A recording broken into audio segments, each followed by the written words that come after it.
Change me from hourly to salary to cut my pay? Okay. This takes place in the before times when people could eat out and gather in large numbers. I used to work as a chef for an owner who liked to micromanage things and was a bit narcissistic.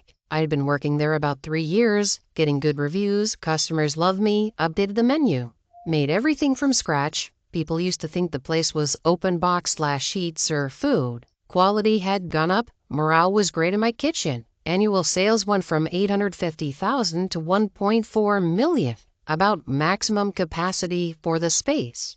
The increase in sales and income went to the owner's head. He was always spending money on frivolous things and squandering cash. Sound system, stage for the event space, etc. One example, I needed a new alto sham. A used one would have sufficed. He bought the top-of-the-line one that could be used as a smoker too. $12,000 versus what I wanted could be gotten for $1,500. Granted, I enjoyed that piece of equipment, which, after I left, they no longer use the smoker function.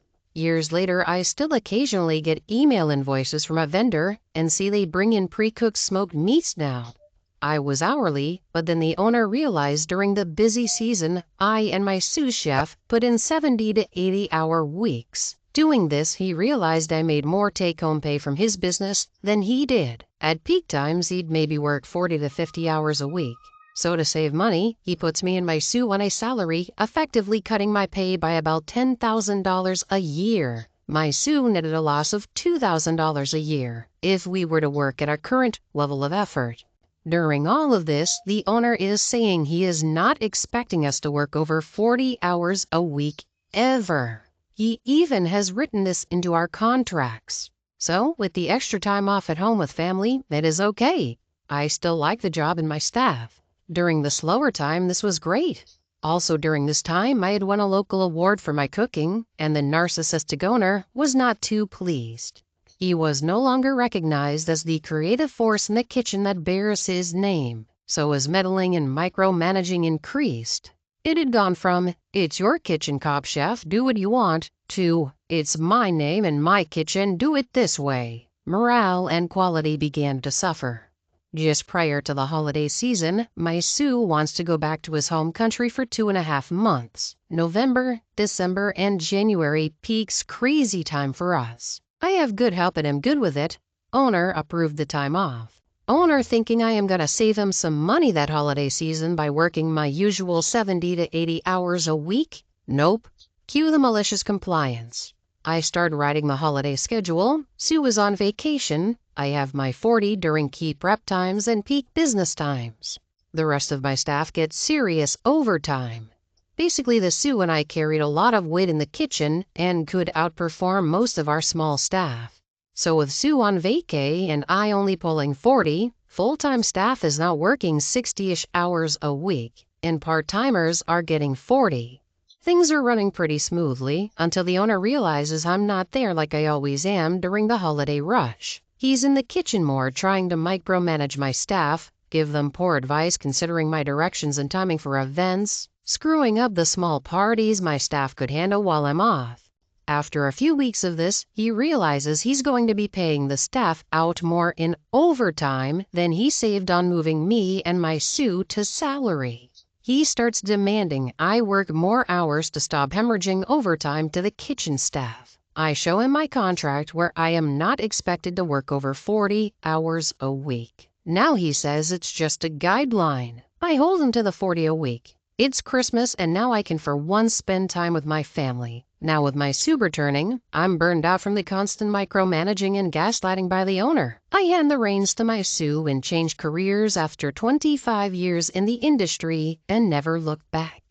Let me ask you guys something. If you're in a job that pays well and gives great hours, is it worth it to stay at that job if you have to put up with an owner that micromanages and gaslights? Or is it never worth it in your opinion? Let me know in the comments down below. Our next story is by Always the Noob. You're not here to think. Ouch, but okay. About a decade ago, I was the new guy at the company. We have people fly in from all over the world to start putting gear together before leaving again for job sites. And one of the things I did in my earlier days was pick those people up from the airport, take them to their hotel after work, etc. I'd pick up a guy who's going to be my boss on an upcoming job. The airport is about an hour from our HQ and hotel if you take the highway and main roads. When I meet him at the airport, he makes a request that I follow the directions on this awesome new GPS app that he's got on his phone. Swears it finds the absolute fastest routes. I'm paid by the hour and I'm the new guy, so sure, no problem. It ends up taking almost 25% longer than the main roads would have, but I'm not bothered. The next day, I'm asked to take him to his hotel. It's a straight shot a few miles down the road, but the road is always stop and go at rush hour. I make a turn off the road almost immediately in order to take a route that I know is faster, and he starts giving me a gentle amount of grief about not listening to his magical GPS app. I get him to the hotel in great time, but he still just won't stop insisting that the main road, which we could see was backed up, would have been faster. Okay, fine. A couple days later, we drive a few hours to our primary job site. The trip is fine. I follow his magic app and we arrive without incident. It's the largest job I've done so far, and I admittedly stumbled with a little bit of it. Boss tries to give me a pep talk at the end of day one, but fails miserably. One of the critiques he gave me is, "You're not here to think. There are engineers on the job and there are techs. I'm just a tech and I'm told I'm basically there to do grunt work as spect and just listen to what people like him tell me to do." Pretty demoralizing lecture, honestly, but I take it to heart. Once the event is over, it's my job to take Boss Man back to the airport, which I'd like to remind you at this point is in the city I live in and not where he's from. We're running a little later than I would prefer to, but he's the kind of guy who would rather get to the airport 15 minutes before his flight boards. And as always, we're using his GPS, which he is still raving about. I don't know if the dude's friend invented the app or something, but he's just seriously fawning over it. Well, we approach what I know is the exit to the airport, but the app says to stay on the highway and take the next exit in a mile or two. So I follow the app, having learned my lesson from the boss, and soon we're stopped dead in a tight, single-lane construction zone. Boss realizes this and starts to panic, and then starts asking if I'm sure I took the right route. The exit I'd normally take for the airport was a little ways back, but the GPS said to keep going. "You went past the exit for the airport?" His voice was raised but not shouting. "I went past an exit for the airport," I calmly replied. "I'm sure this one will get us there, but with the speed traffic is moving, I don't know if we'll make your flight. It's already a pretty tight connection." He shouted at me this time. "What were you thinking?" Since the car was stopped dead, I turned my head so I could meet his eyes and very blankly said, "I'm not here to think. If Uber existed there at the time, I think he would have gotten out of the car with his bag and called for a ride."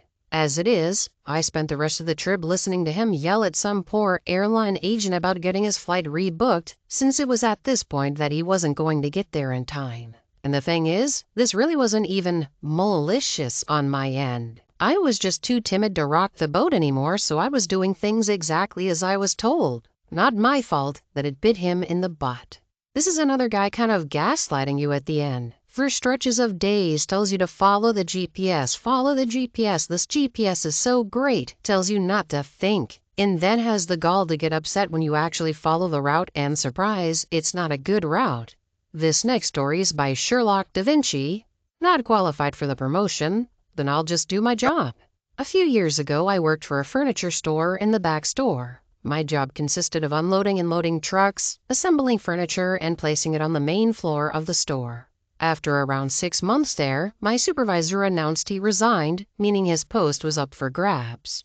I had all the technical requirements, so I applied, but they gave the job to another one of my colleagues who had more experience, which was totally reasonable. After maybe 1 year, my then supervisor just stopped coming into work for no reason. He just decided he had enough and he just left. No 2-week notice or anything. So while the director tried to get to him, I took over the role of supervisor. I was the one with the most experience. Which means that combined with my regular work, I was now the one telling people what to do, when, doing the schedule, and all the paperwork for shipment. 3 weeks later, my colleague was officially fired by my director. In those 3 weeks, I kept doing the job of supervisor and doing it pretty well, so I thought that the promotion would come to me, but my director did nothing. I went to see him, explained what I had been doing, and asked if I got the promotion too, which he answered that I was not qualified nor smart enough to do this job. After some thinking, I just decided that if I was not smart enough to do the job, then I shouldn't do it. So I went back to doing my regular job, and I also started looking for something else. 4 to 5 days after I stopped filling in, my director comes to see me in the back store asking why the freak the job isn't being done. After all, without me to organize it, nothing was getting out of the store to be delivered to the client. I just reminded him of our previous meeting, and he told me, "Yeah, I remembered that. What I meant is you're not qualified to get the pay bonus for the job. You still have to do the job, you idiot." I have to admit, I still wonder how he thought that would work. Still a bit dumbfounded, I just told them that if I wasn't going to get paid for it, I certainly won't do the job. And that considering we were already short-staffed with my old supervisor gone, he should be a bit more polite. Apparently, this was an unreasonable request, a total lack of respect to him and worthy of firing me. Yep, still don't get how that would fix anything, but hey, he's the boss. I packed everything and left, knowing that the back store, which needed 5 people to operate, was now down to 3, with the most experienced worker having a total of 4 months. It only took my boss 1 day to call me back and telling me maybe he went overboard and that perhaps we could arrange something for the promotion. To which I replied that I would not be coming back since I had a few interviews lined up. I hung up while he was still cussing at me. After a few months of my new job, I heard some surprising news. The store had closed down after 2 other backstore employees resigned. Gotta admit that it felt good to see my old boss finally get what he deserved. I'm gonna go out on a limb here and assume that the store was already bleeding money pretty heavily towards the end there, which is why they tried to get away with not paying you for the promotion and why the store was already understaffed. It was a great decision to get out of there when you could because it was probably already a sinking ship, if it wasn't already too obvious.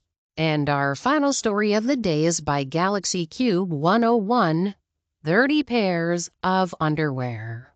I remember a lot of stories from my childhood. For context, my parents are what many define as narcissistic. This is a rather funny example of what they would do on a daily basis.